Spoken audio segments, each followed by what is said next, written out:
practice, unlike other medical procedures, is criticized, and the women who get them are often shamed.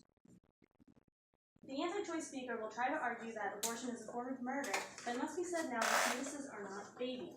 They are only the potential for life, not life itself. Preventing a life is not the same thing as taking a life.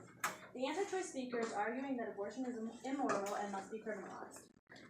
This will only cause a spike of harmful and even deadly back alley abortions. Abortions are a better and frankly a more ethical alternative to raising neglected and unwanted children. Raising a child in poverty, in a home where they are seen as a mistake, or leaving babies in dumpsters is the unfortunate future that will arise if abortion became illegal. In addition, making it illegal will call for an investigation of every miscarriage. Gynecologists and other doctors would have to report the case to the police, and an investigation proving that the woman did not intentionally terminate pregnancy would unfold. This would hurt already grieving women who had seeking out medical help. Criminalizing abortion will do little to prevent abortion.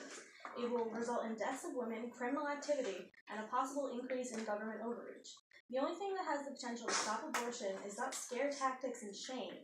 It is comprehensive sexual education at schools, clinics, and hospitals.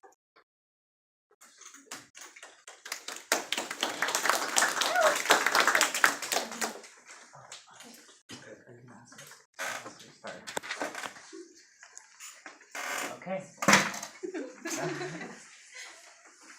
So my first question is going to be geared towards Sandy.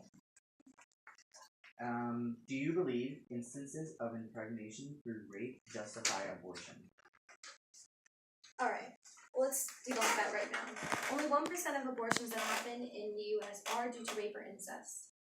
And that 1% can be really, as horrible as it sounds, can be something that is consensual rather than more on the incest side rather than rape. Rape is not consent. And I'm not here to say that it's anything good, or I'm not here minimizing the instances of rape that happen to women because it's a horrible process that should never happen.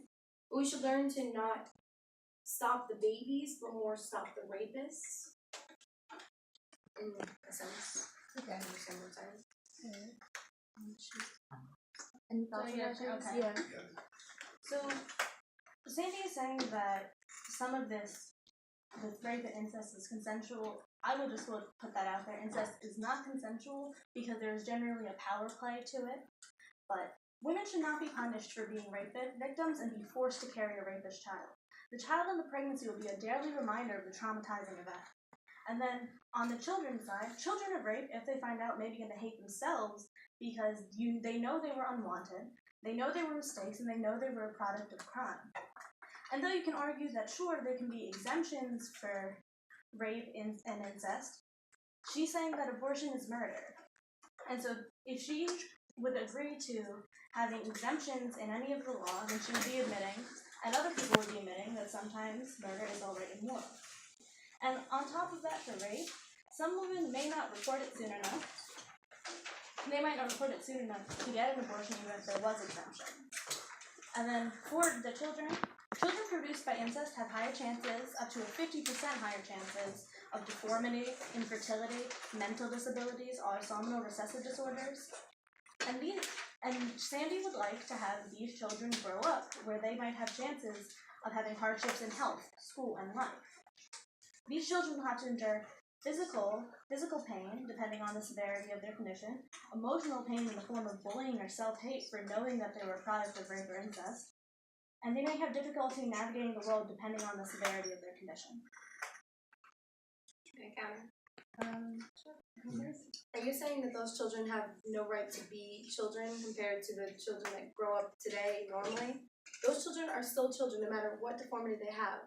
They are still children. I'm not arguing that they're not.